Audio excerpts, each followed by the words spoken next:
Hello again, Steve here with a few words on that came as a result of me watching this video from one of my favorite podcasters, Durianrider. I may have mentioned this guy before. I'm a fitness guy, Durianrider, all one word. And he's most famous for his book that he wrote. And it's a saying that he says on almost every video he's got. It's carb the fuck up. He's a big carbohydrate advocate, and makes sense for people who've studied a bit of nutrition that most of what people spout about nutrition is just complete garbage. It's all this protein, good fats and so on. What we need is lots of carbohydrates, right? Because that's what the body runs on. But anyways, he's an advocate on that, and he's very popular online. But he has lots of inspirational videos too, and he was talking about how mood follows action. Mood follows action, because a lot of times people, and myself included, and pretty much everybody probably at certain times in their life, we're thinking, my self-esteem is not there, or I'm feeling down or whatever, and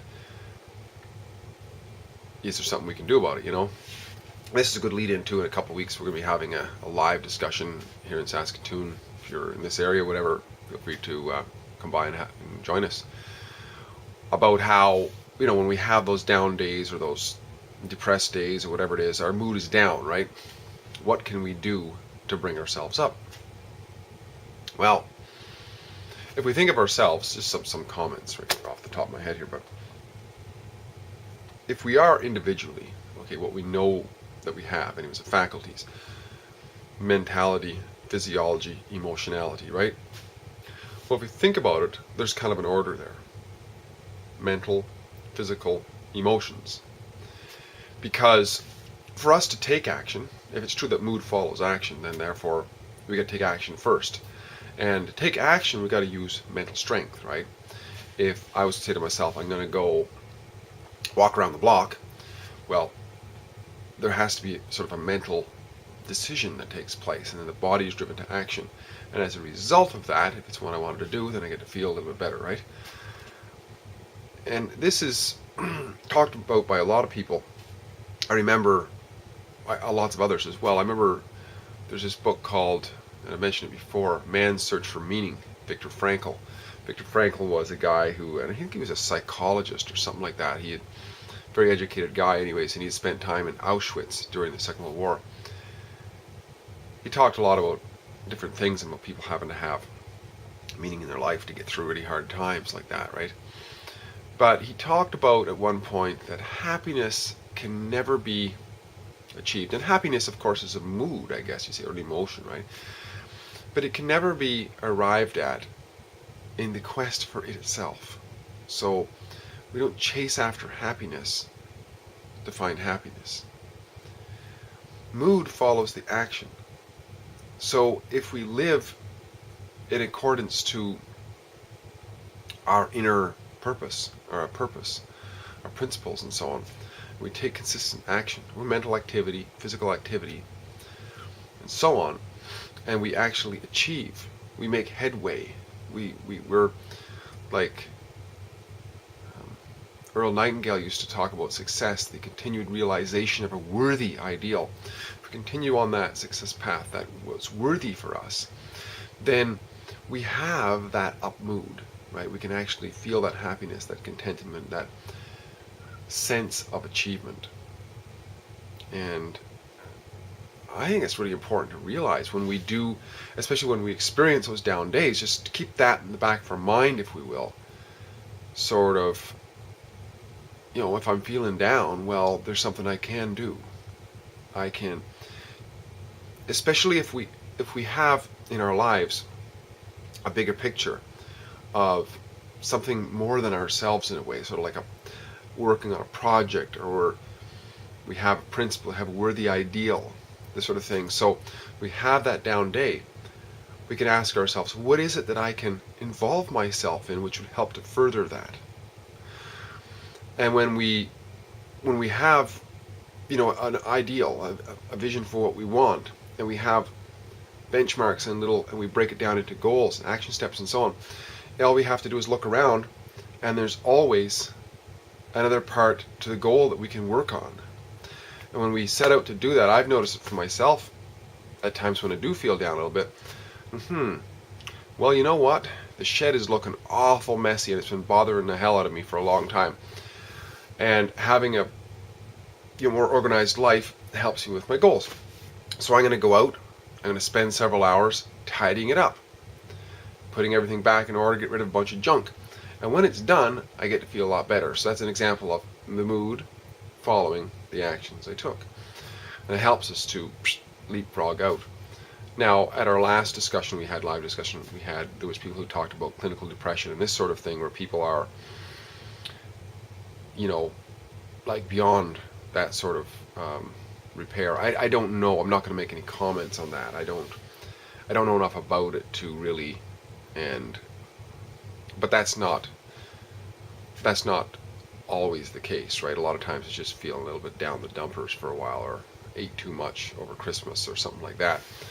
But I would guess that even in the real severe cases, if we resort to rationality, we remember in our good feelings time, we analyze it through and say, look, when I take action and so on, I get to feel better. So even if we're feeling down, really down, take some action, might not feel like blissful, but at least get to come up a little bit, right? And then keep working on it and get to come up a little bit more, because there's like purpose in life, right? And Viktor Frankl used to mention that the people who had something bigger than themselves, like a purpose to work for, they would have the strength to overcome the pain, because it's like a cost benefit that people go through for everything, right? Same when we're purchasing something. If something is too expensive, we don't buy it. But if the value is there, even if it is expensive, the value is higher than the cost we buy it. And it makes sense in a way, like people who were in those concentration camps who did not have the big purpose picture, then they would say, well, it's actually cheaper, it's actually better to die. It's more benefit than living for this pain, with the pain rather. Now, it's not to say these are universals, of course. I mean, there was people who had huge purposes and so on who were just, shot or whatever, right? Obviously. But he was talking in generalities, of course. And he was talking about the ones who did survive, as a general rule, they were living for something bigger than themselves. They had a loving family that they wanted to meet again and take care of them and this sort of thing. And you can imagine the mood that they would experience. Even just thinking about it, they would get to live a little bit of that. And so they would keep that. So just living till the course of that day, that action of just living through that day and putting up with all that hardship for that day, they would be able to feel that mood of being what they might have felt as possibly one step closer to getting to that greater ideal, maybe, of getting back to their family or something like that, or serving their community or something, whatever it is. It's usually things that seem to be bigger than ourselves, like outside of our individuality. It's like a worthy ideal. It's usually something like wanting to make a difference in the community, in the world, in the family, or whatever. And when those action steps are taken, we have increased mood. I think that's probably, I would guess that, might be more powerful than any, well, drugs, of course, they're like Band-Aids, right? Band-Aids have their value, right? Covered up so that it has a chance to, but still the healing has to take place, right? To cover up so that the healing can take place. Well, if we just put a Band-Aid on it and there was no healing mechanism going on in the body, well, that wouldn't be the solution, would it? I think probably with drugs and so on, when people are feeling down, if that's not coupled with a healing process of taking actions that are positive and healthy, then it just remains just the Band-Aid. So, yeah. Thumbs up to Durianrider for his video on mood following actions. I found that to be the case, and it seems like there is a pecking order of, mental action, physical action, and emotions, and how we get to feel about it. And then that, of course, feeds back to the mental action, because if we like the experience, we want more of it. So it's like mental, physical, emotion, back in, mental, physical, emotion.